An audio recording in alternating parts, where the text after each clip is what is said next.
This is NDTV.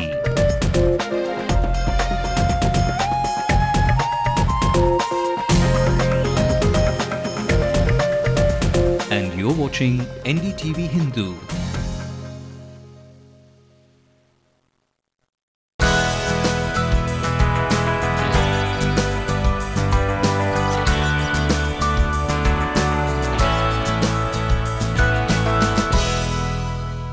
Welcome once again to our weekly program, We Connect.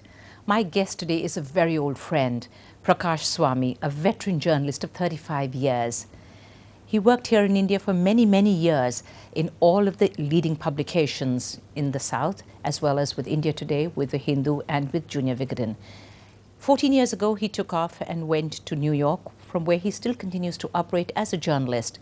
Today, he's a United Nations correspondent, and he's involved in many, many different things there. And it's about that we're going to talk to Prakash. Prakash, thank you. Welcome back to Chennai. Great to have you here with us. Prakash, why did you make this move in the first place? Let's start there. Thank you, Jennifer. I feel it's a great privilege and honor to be interviewed by my friend Jennifer, whom I know for at least more than 25 years. I started off my journalism in Chennai. Yes. I was a cub reporter in The Hindu in 1978. Then I moved on to be a reporter. Then I went to US to do my master's degree in journalism at the University of Florida in Gainesville during 86 and 88.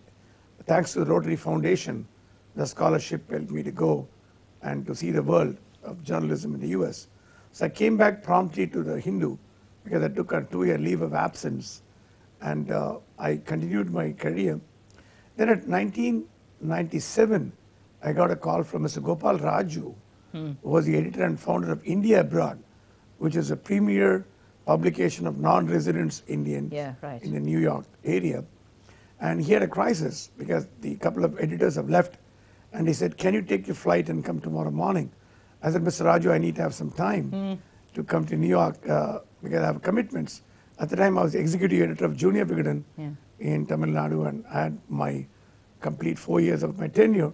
So I thought it's good for me to go abroad, get some experience, exposure in the international media, which I always wanted to do. And my dream was to cover the White House, the Capitol Hill, and what we call as Mecca of journalism in the Washington and New York. So I took this opportunity and went to New York in 1997. Right. But you were probably the first journalist who broke the story about the Rajiv Gandhi assassination. And I think from there, your career really did take off. Yes.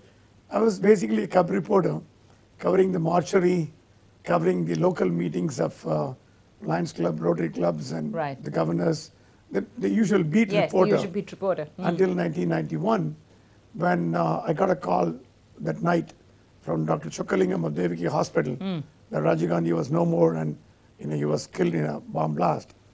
Then I called my chief reporter, Mr. Krishna Swamy, to find out what is my assignment. He said, "Just go to bed. We have somebody there. Tomorrow morning, 8 o'clock, you should go to Sriperumbudur, and you take up from the person who's there right away." I went to Sriperumbudur, but they didn't let me in because I'm a journalist. Fortunately, I had Dr. Chandrasekharan, who was the forensic scientist and the well-known forensic scientist and the Padma Bhushan awardee. He saw me and they said, "What are you doing?" I said, "They're not letting me in." He said, "Jump into my car," and he took me inside as his assistant. Well, as journalists, we always tend to do that. Somebody knows us from somewhere and we slip in, don't you think? Exactly. Let me ask here, Prakash. Now, you've been overseas now for 14 years. I was just wondering about the nature of your work in New York City. Well, in New York, I basically cover the United Nations. That's my beat. I go there every day in the morning, and I attend the spokesman's meeting, which is a daily briefing of what's going on in the UN. But my special interest is of South Asia. I cover India, Pakistan, Bangladesh, Sri Lanka, especially Sri Lanka. So how easy is it for you to be sitting in New York and covering South Asia and this side of the world? Because I consider UN as a world. Whatever happening everywhere, that's kind of you get it kind of reverberation in the UN. Right. So we meet with a lot of diplomats, foreign ministers, and that's a hub. Every day there is something happening in the UN, and that's very easy. Plus I cover the business stories also. I go to Wall Street, I cover the business activities. Of course, business is not all that good in the US, but that's again makes a news. Right. When you sit outside of India, Prakash, how do you view what's going on in the media in our country? I think media in India has grown exponentially since I left the country. When I was a cub reporter, a reporter in the 80s, there were hardly about one or two publications in Chennai, maybe about 20 in the whole country. Now I see countless publications, and our colleagues are doing extremely well. And in journalism, India stands #1 in terms of press freedom, in terms of expressions, and in terms of breaking stories. We are no way inferior to our colleagues in the US or UK or anywhere in terms of the work ethics and in terms of stories. But unfortunately in the US, print media is slowly coming down because of recession, and on the contrary, the print media in India is doing extremely well, and I'm very happy to see that. Right. You yourself have flirted really with both television as well as the print. Finally, you honed your skills into print. So are you glad for that decision? Well, I started in television in 1976, Yes, 77, when Doordarshan was first introduced in Chennai in 1975, I guess. So 2 years later, as a student of a college, I walked into television and said, I want to do a story. They said, what do you want to do? I said, I want to do on youth. So they gave me a chance. I think it's Mr. Perumal who gave me a chance. And I did a story in Doordarshan, and nobody would even know what television was. Then I decided probably print would be better, but I have no regrets because in junior Vigadan, I did a lot of investigative journalism work, so that really kind of was satisfying. But always I try to dabble in television. I did a couple of interviews for Sun TV on TN Station, and also with a couple of other English channels. Right. Whilst you're sitting in New York, are you able to get a bird's eye view about what the media is actually up to here in India? Or is all of your information mainly from the internet, and are you still in touch with people here? Oh yeah, I'm in touch with most of my colleagues in India, Delhi, Chennai, Mumbai. They keep calling me, because mostly what's happening is that how I get in touch with them is, if some breaking story happened in the US, civil nuclear deal or 9/11 or Prime Minister visit, I get a phone call from a lot of my colleagues in television and print media to ask me to report for them, either give a soundbite or do a telephone interview.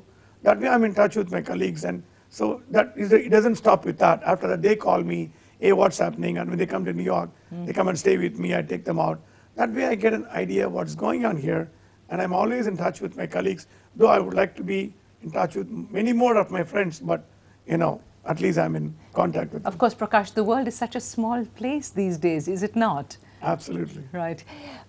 Do you ever think that you might want to return to India and get back into mainstream journalism in our country?